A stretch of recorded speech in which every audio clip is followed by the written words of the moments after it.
আমার স্পষ্ট পয়গাম, সব অন্যায়ের ক্ষমা রয়েছে, গাদ্দারি আর বিশ্বাসঘাতকতার কোনো ক্ষমা নাই। যারা গাদ্দার এবং বিশ্বাসঘাতক হিসেবে পরিচিত হবে, প্রমাণিত হবে, আগামী দিনে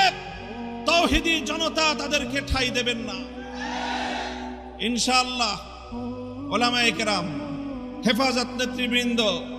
যেভাবে শপথে বলিয়ান হলেন, যারা আমাদেরকে এভাবে সমর্থন যোগাচ্ছেন, আপনারা তো সমর্থন যোগাচ্ছেন, কিন্তু আপনারা কি কথাটা টের পান যে আপনাদের এই অভূতপূর্ব সমর্থনের কারণে রাষ্ট্রযন্ত্রের পক্ষ থেকে আমাদের উপর চাপটা কিন্তু আরো বেশি বেড়ে যায়।